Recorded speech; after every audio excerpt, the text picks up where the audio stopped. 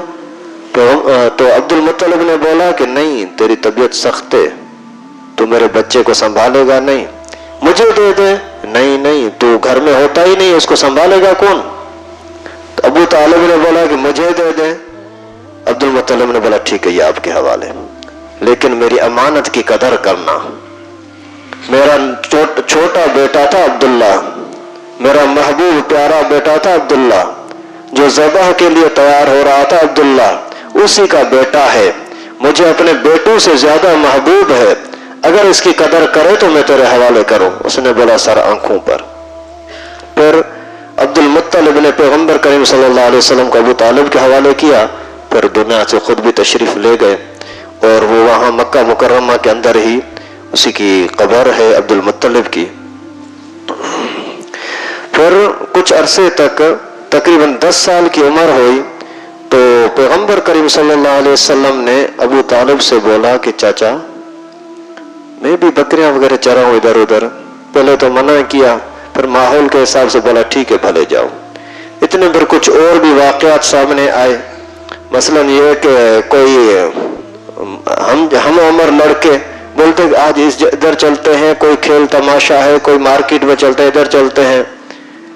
اللہ کے نبی صلی اللہ علیہ وسلم وہاں جاتے ہی نہیں، اگر وہ اصرار کرتے تو اللہ کی قدرت پیغمبر کریم کو نیند لگ جاتی۔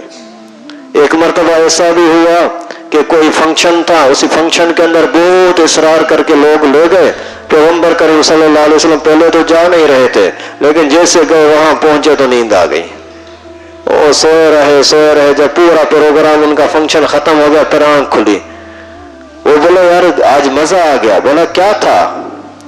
بولا یہ دیکھا نہیں؟ بولا نہیں میں نے تو کچھ نہیں دیکھا یار، ہم نے تجھے بہت جگایا تھا لیکن تو سویا ہوا تھا، جاگ نہیں رہا تھا۔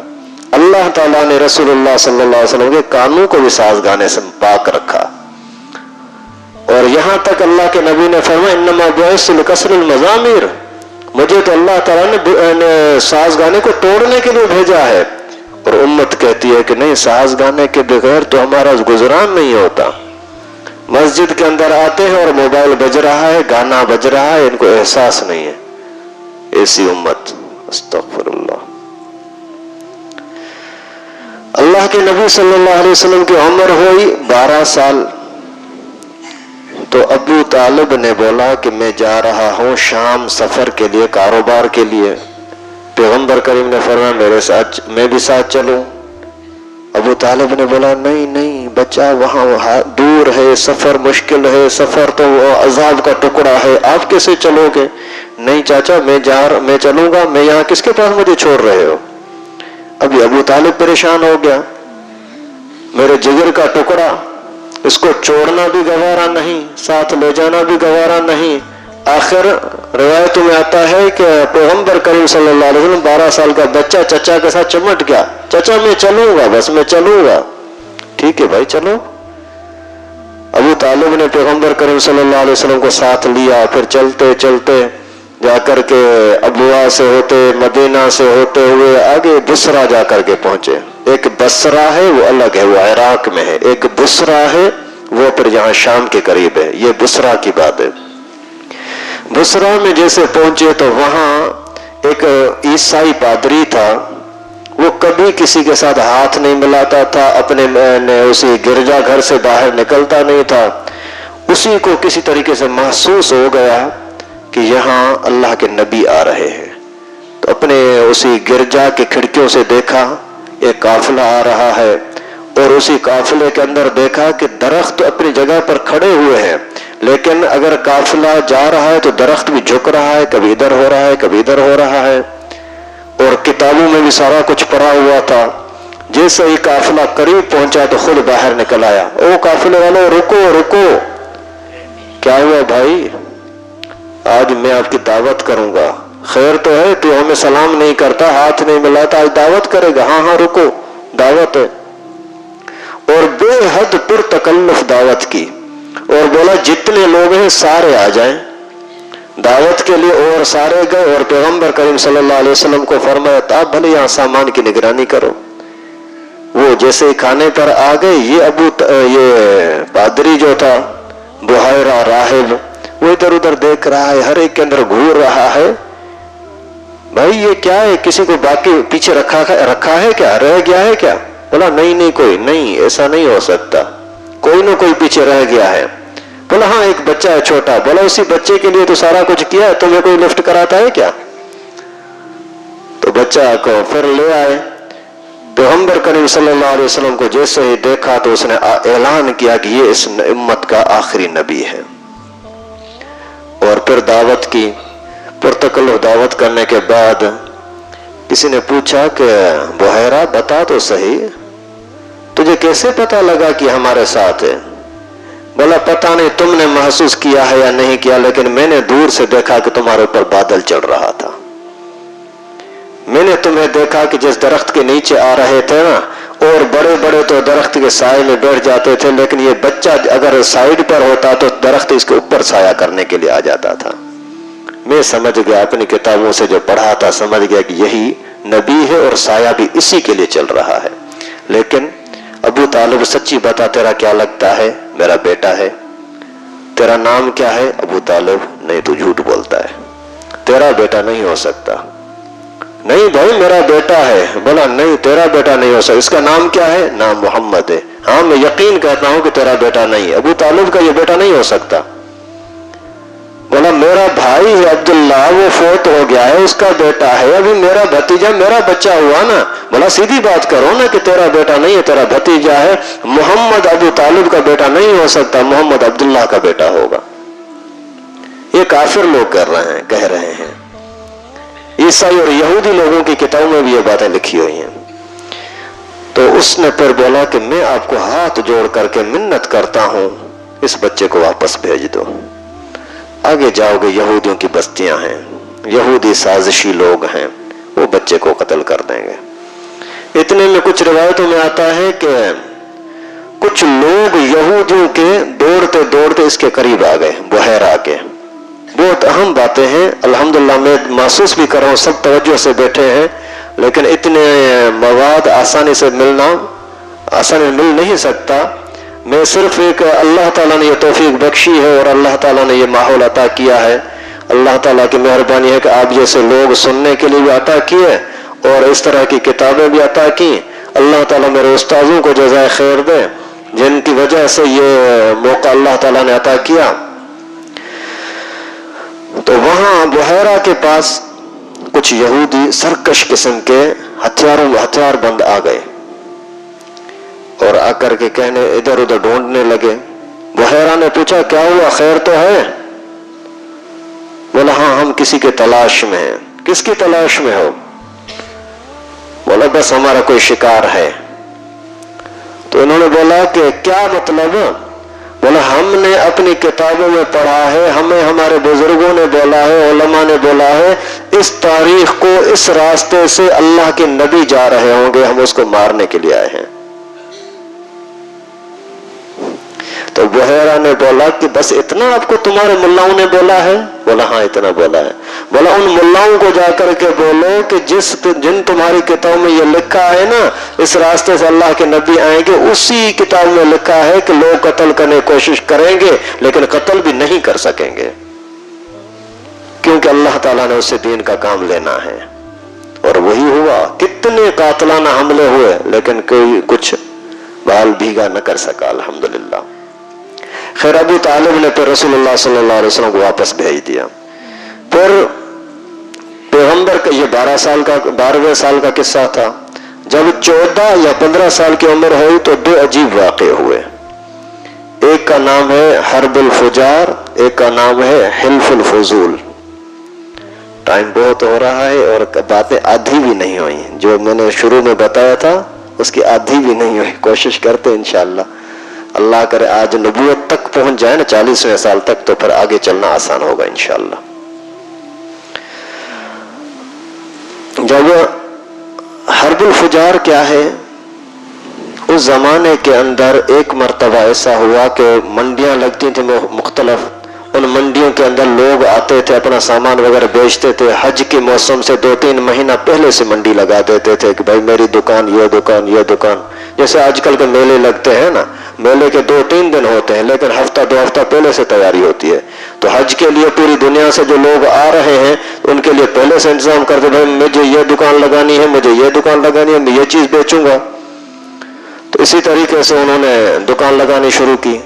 وہاں آپس میں ایسے باتوں میں، یار میرا دادا تھا نا بڑا ہوشیار تھا، دوسرے نے بولا تیرا دادا کیا تھا، میرا دادا تو واہ واہ، میرے دادا نے اتنے بندوں کو مارا تھا، میرا پردادا تھا وہ اتنا یہ بہادر تھا۔ اس نے بولا نہیں تیرے دادا سے میرا دادا بڑا تھا۔ اس پر جھگڑا شروع ہو گیا، ایسا جھگڑا ہوا، ایک دوسرے کے اندر لڑائی شروع، اور لڑائی بھی حرم کے مہینے کے اندر، حرم کے اندر جو محترم مہینے ہیں ان کے اندر، ذوالحج میں اور کعبۃ اللہ کے قریب۔ تو اس فجار کی نام ہے برائی، گندگی، خراب چیز، تو یعنی گندگی کی برائی والی جنگ شروع ہو گئی۔ تو اسی کے اندر مختلف قبیلے ایک دوسرے سے مدد مانگتے تھے، بھائی میرا قبیلہ یہ ہے، تو بھی میرے ساتھ آ جا، تو بھی میرے ساتھ آ جا، ساتھ کام کرے نا۔ تو دوسروں نے بھی ایک دوسرے کو بلایا، تو سارے قبائل آپس میں ایک دوسرے کے ساتھ مل گئے۔ تو اسی جنگ کا نام ہے حرب الفجار۔ پیغمبر کریم صلی اللہ علیہ وسلم کو بھی اپنے قریش نے بولا کہ اب ہمارے ساتھ چلو۔ اللہ کے نبی صلی اللہ علیہ وسلم نے پہلے ہٹنے کی کوشش کی لیکن خاندانی رسم و رواج کے مطابق جانا تھا، لیکن لڑائی کے اندر حصہ نہیں لیا، شرکت کی لیکن لڑائی کے اندر حصہ نہیں لیا، تاکہ کہیں بھی کسی کو ناجائز مارنا، کسی پر حملہ کرنا تو جائز نہیں ہے۔ یہ حرب الفجار، اس کے اندر پیغمبر کریم کی شرکت ہوئی۔ دوسرا تھا حلف الفضول۔ حلف الفضول، فضول جمع ہے فضل کی، یعنی 3 فضل تھے، ایک فضل بن عبید اور اسی طرح سے فضل، تیسرا فضل، 3 ایسے بندے تھے جن میں فضل آ رہا تھا، فضل یا فضل، تو ان سی فضل کا جمع بنتا ہے فضول۔ تو فضول بندوں نے یعنی 3 فضل لوگوں نے مل کر کے ایک معاہدہ کیا تھا، پیغمبر کریم اسی معاہدے کے اندر شریک ہوئے تھے، اس وجہ سے اس کا نام ہے حلف الفضول، فضل لوگوں کا معاہدہ۔ وہ کس بات پر ہوا؟ اصل اس کا پس منظر یہ تھا کہ ایک مرتبہ ایک بندہ آیا باہر کا مسافر، یہاں آ کر کے کسی سے کوئی چیز بیچی اور وہ پیسے نہیں دے رہا تھا۔ اس نے بولا بھائی مجھے پیسے دو۔ بولا نہیں چھوڑو، تو کون ہوتا ہے، باہر کا آدمی، مسافر آدمی یہاں آ کر کے اپنے زور زبردستی چلاتا ہے۔ بھائی زور زبردستی نہیں ہے، مجھے میرا حق دے دے۔ اس نے اس کو ٹھکرا دیا، نہیں دیتا، جاہلیت تو تھی نا۔ آخر یہ مجبور ہو گیا، اس کے پاس کوئی بھی اس کی سن نہیں رہا۔ آخر پہاڑ کی چوٹی پر کھڑے ہو کر کے اشعار پڑھے اور اشعار کے اندر ان کی برائی بیان کی کہ ایسے ظالم کہیں ہوں گے، ایک مسافر کے اوپر احسان تو نہیں کر رہے لیکن اپنا حق بھی نہیں دے رہے۔ تو اتنے میں آپس میں مشورہ کر کے اور لوگوں نے ایک معاہدہ کیا. اس معاہدے کے اندر خاص جو پوائنٹ تھی نا وہ یہ تھی کہ کسی بھی ظالم کو ظلم کرنے نہیں دیں گے اور ہر مظلوم کا ساتھ دیں گے. پیغمبر کریم صلی اللہ علیہ وسلم نے بھی اس معاہدے کے اندر شرکت کی. اور جب پیغمبر کریم صلی اللہ علیہ وسلم کو نبوت ملی اور اعلان نبوت ہو گیا، مکہ مکرمہ کے اندر مدینہ منورہ میں حکومت ہو گئی، پھر بھی اللہ کے نبی صلی اللہ علیہ وسلم فرماتے تھے کہ میں نے حلف الفضول میں شرکت کی تھی، آج بھی اگر کوئی اس طرح کا معاہدہ کرے گا کسی کے ساتھ تو میں ان کے ساتھ شریک ہو جاؤں گا. کیونکہ کوئی بھی ایسا معاہدہ جس کے اندر لڑائی اور فساد ختم ہو، میں اسی کے ساتھ ہوں. اور عجیب بات بتاؤں، دارالعلوم دیوبند جب انڈیا میں بنا، اسی کے اندر سے پھر ایک جماعت بنی، جمعیت علماء، اور ان کا جو منشور ہے نا، اس منشور میں بھی بنیادی چیزیں یہی ہیں. پہلے نمبر پر اللہ کی عبادت، رسول اللہ کی اطاعت، ہر ظالم سے بغاوت، ہر مظلوم کی حمایت، اور بغیر فرق کے، بغیر تفریق کے پوری انسانیت کی خدمت. تو یہ وہی تھا جس کے بارے میں رسول اللہ صلی اللہ علیہ وسلم فرماتے ہیں کہ اگر آج بھی ایسا کوئی معاہدہ ہوتا ہے جس میں یہ بات ہو کہ ہر ظالم سے بغاوت کی جائے، ہر مظلوم کی حمایت کی جائے، تو میں اس کے ساتھ ہوں. اس کے بعد پھر کچھ سالوں کے بعد اللہ کے نبی صلی اللہ علیہ وسلم کی عمر تقریباً 24 سال گزرنے لگے، 25واں شروع ہونے والا تھا. تو حضرت سیدہ خدیجۃ الکبریٰ رضی اللہ تعالیٰ عنہ کے سامان کے ساتھ مزاربت کے طور پر پیغمبر کریم صلی اللہ علیہ وسلم شام کی طرف دوبارہ گئے. تو بی بی خدیجہ کا، خدیجہ یا خدیجہ دونوں لفظ ہیں، خدیجہ بولے تو بھی ٹھیک ہے، خدیجہ نام رکھے تو بھی ٹھیک ہے.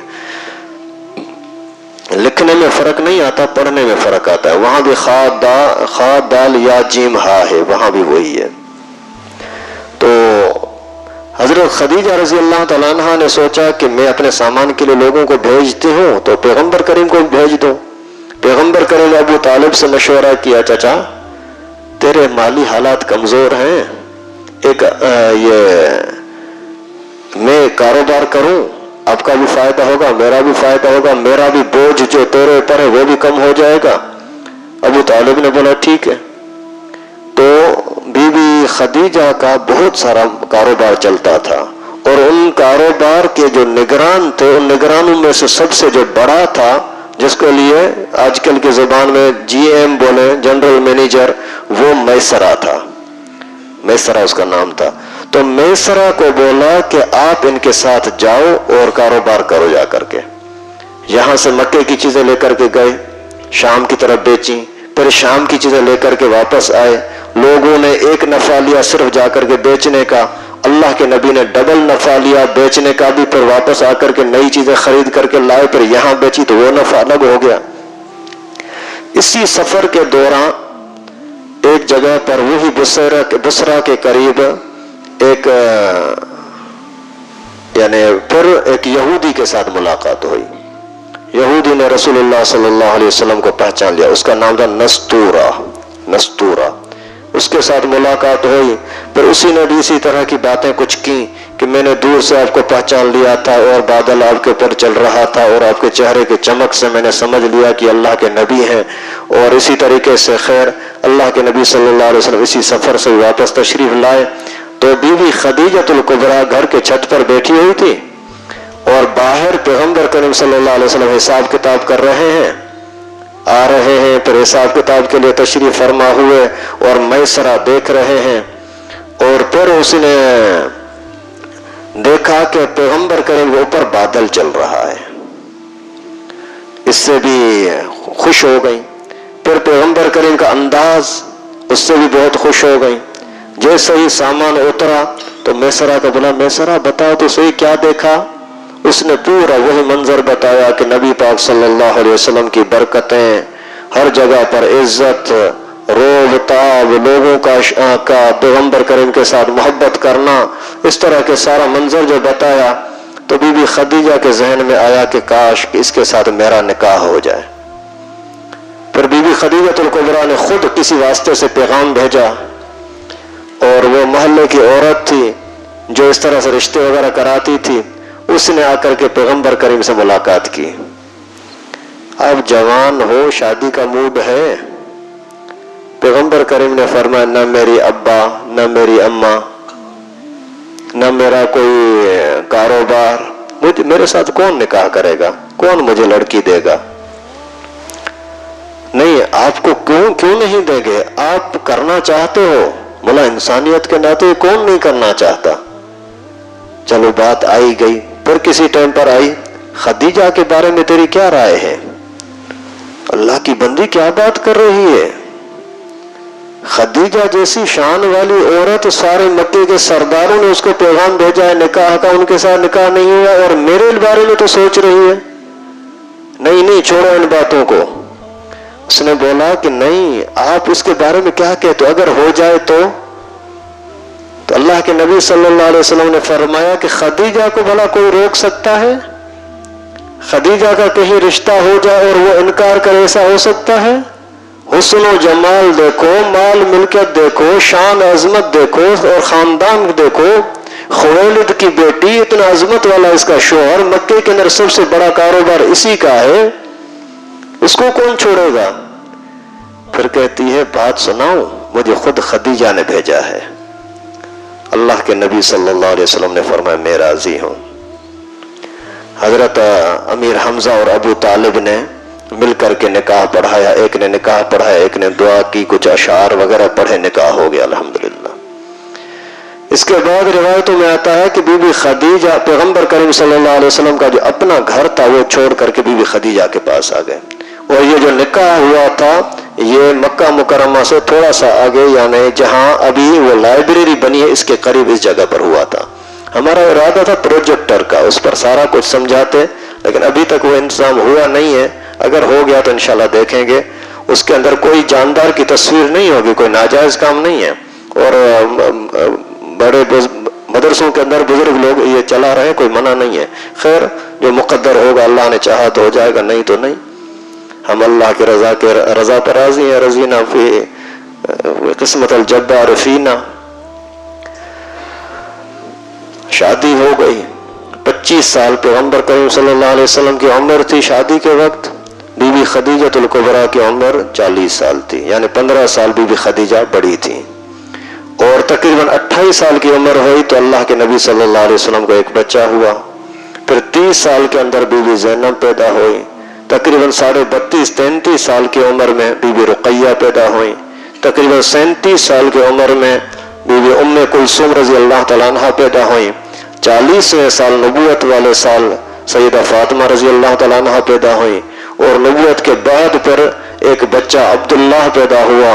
اسی عبداللہ کو طیب بھی کہتے ہیں، طاہر بھی کہتے ہیں، یعنی 4 بیٹیاں ہوئیں، زینب، رقیہ، ام کلثوم اور فاطمہ، اور 3 بیٹے ہیں، قاسم جو 28 سال کی عمر کے لگ بھگ پیدا ہوا، اور عبداللہ جو نبوت کے بعد پیدا ہوا، اور تیسرا ابراہیم جو ہجرت کے بعد پیدا ہوا تھا ماریہ قبطیہ رضی اللہ تعالیٰ عنہ سے۔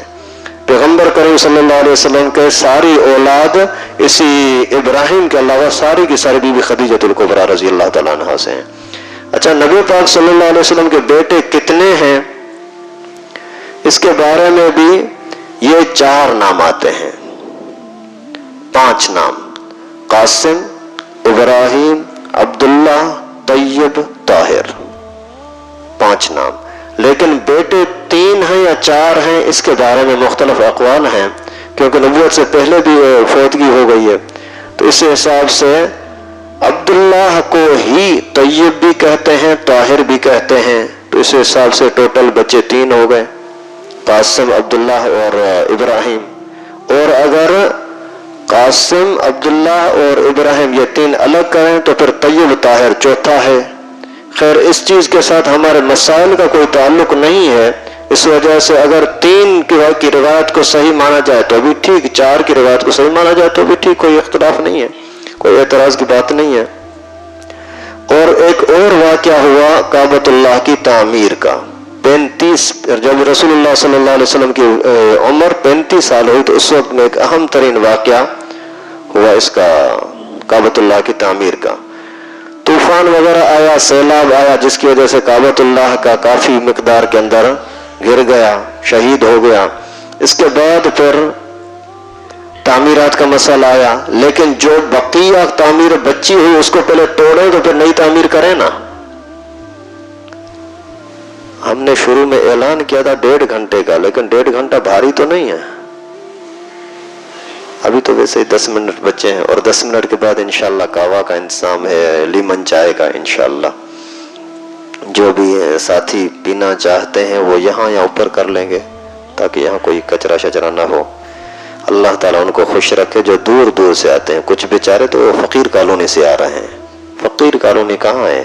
کوئی یہاں چاکی واڑہ سے، کوئی بہار کالونی سے، کوئی کہاں سے۔ اللہ تعالیٰ ان سب کا آنا اپنی بارگاہ میں قبول فرمائے۔ خیر، جو یہاں کے آئے اپنے گھر کو چھوڑ کر کے یہاں آ رہے ہیں، یہ بھی کوئی چھوٹی بات نہیں ہے، اللہ نے اپنے گھر میں بیٹھنے کی توفیق بخشی۔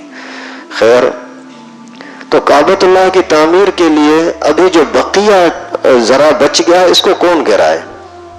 سارے ڈر رہے ہیں اگر گرائیں گے ایسا نہ ہو کہ اللہ ناراض ہو جائے۔ آخر کار مشورہ کر کے یہ بولا کہ ایک نے بولا میں یار گراتا ہوں، کوئی بری نیت تو ہے نہیں، بنانے کی نیت ہے نا، اگر مجھے کوئی نقصان ہوا تو پھر تم ہاتھ نہیں ڈالنا، مجھے نقصان نہیں ہوا تو پھر سارے مل کر کے اس کو شہید کر کے پھر نیا بنائیں گے۔ خیر، بنانے کا مرحلہ آیا، انہوں نے آپس میں شرائط طے کی، بھائی دیکھو کعبۃ اللہ بنانا ہے نا، اس کے لیے حرام کا پیسہ نہیں چاہیے، کوئی گندی عورتوں کا حرام کی کمائی نہیں چاہیے، رشوت کا پیسہ نہیں چاہیے، سود کا پیسہ نہیں چاہیے، حلال کمائی کا پیسہ ہوگا، بھلے تھوڑا ہو جتنا بھی ہو۔ اس طریقے سے کر کے بنانا شروع کیا تو پھر باہر کا حصہ حتیم کا حصہ رہ گیا، اتنا پیسہ نہیں تھا کہ حتیم کے ساتھ پوری تعمیرات کر سکیں۔ یہ بس اللہ نے ہمارے اوپر احسان کیا، ہمارے غریب لوگوں کے اوپر احسان کیا۔ اگر حتیم کو اندر کر دیتے تو یہ اندر جانے دیتے؟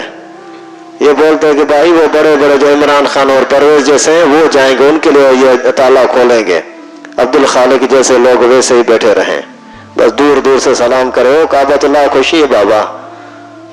لیکن یہ اللہ تعالیٰ نے احسان کیا، ان کا پیسہ ختم ہو گیا، اور یہ کعبۃ اللہ کا اندر کا حصہ اللہ تعالیٰ نے تھوڑا ہمارے لیے نکال دیا۔ ابھی جیسے ہی طواف کرتے، ایک طواف کیا، ایک چکر لگایا، تھوڑا سا گھس گئے اندر، وہ میزاب رحمت کے نیچے جہاں بارش ہوتی ہے، میزاب رحمت اس کا نام ہے، وہاں کھڑے ہو کر کے دعا کرو، اللہ مجھے معاف کر دے۔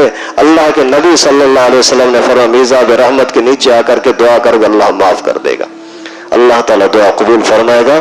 تو یہ حقیقت میں ان کا پیسہ ختم ہوا، لیکن فائدہ تو ہمارا ہوا نا، یہ اللہ کی مہربانیاں ہیں۔ تو جیسے ہی یہ تعمیرات شروع ہوئی، تعمیرات چلتے چلتے چلتے جب حجر اسود کے رکھنے کا ٹائم آیا تو لڑائی شروع ہو گئی۔ ایک قبیلہ بولتا ہے کہ یہ میں کروں گا، دوسرا بولتا ہے نہیں میں کروں گا۔ ابھی اتنی خطرناک حالات ہو گئی کہ کوئی آگے تعمیرات میں ہاتھ نہیں ڈال سکتا، ہر ایک زور زبردستی کے اندر۔ ایک قبیلے نے تو ایسا کیا کہ ایک پیالہ لے کر کے اور اپنا جسم کا خون بہا کر کے آ کر ان کے لوگوں کے سامنے رکھا، خبردار ہمارا خون چلا جائے لیکن ہم حجر اسود کسی اور کو رکھنے نہیں دیں گے۔ ابھی کیا کیا جائے؟ سارے لوگ پریشان حیران، کعبۃ اللہ کی تعمیر رکی ہوئی، حجر اسود جنت کا آیا ہوا پتھر وہ پڑا ہوا ہے، اس کو رکھنے کا مسئلہ ہے، جنت سے اترنے والا۔ ابھی انہوں نے آپس میں مشورہ کیا، ایسا کرتے ہیں جو صبح کو سویرے سب سے پہلے یہاں کعبۃ اللہ میں آیا اسی کو بولیں گے وہی فیصلہ کرے، لیکن یہ بات کسی کو بتانا نہیں۔ بولا ٹھیک ہے، سب نے اتفاق کیا۔ ابھی چھپ چھپ کے دیکھ رہے ہیں، دیکھیں صبح کو سویرے کون آتا ہے، تو تہجد کے لگ بھگ ٹائم تھا، ایک شخص آ رہا ہے، لوگ سارے حیرت کے ساتھ دیکھ رہے ہیں، پتہ نہیں کون ہے، کون ہوگا۔ قریب آئے تو اللہ کے نبی صلی اللہ علیہ وسلم، ارے یہ تو محمد آ گیا۔ سب نے بولا کہ یہ تو صادق و امین ہے، یہ تو سچا ہے، اس کے اندر تو کوئی گڑبڑ ہے ہی نہیں، یہ تو کسی کی اس طرح کی یعنی خوشی کرنے اور ناخوشی کرنے کی بات ہے ہی نہیں اس کے اندر، صادق و امین۔ پیغمبر کریم کو بتایا کہ ہم نے یہ سوچا ہے۔ اللہ کے نبی نے فرمایا ٹھیک ہے، کوئی مسئلہ تھوڑی ہے، دن آنے دو۔ دن ہو گیا، سب کو بولا آ جاؤ، تعمیرات کا ٹائم ہو گیا۔ اپنی چادر اٹھا کر کے پیغمبر کریم نے نیچے رکھی، بھائی آ جاؤ، سارے آ جاؤ ادھر۔ سب نے آ کر کے چادر کو ہر طرف سے پکڑا، سب نے ہاتھ ڈالا اسی کے اندر۔ پیغمبر کریم صلی اللہ علیہ وسلم نے وہی حجر اسود اس چادر سے اٹھا کر کے اس جگہ پر رکھا، سارے خوش ہو گئے۔ کتنا بڑا جھگڑا، کتنا بڑا فساد اللہ کے نبی صلی اللہ علیہ وسلم کو 1 منٹ کے اندر حل کر دیا۔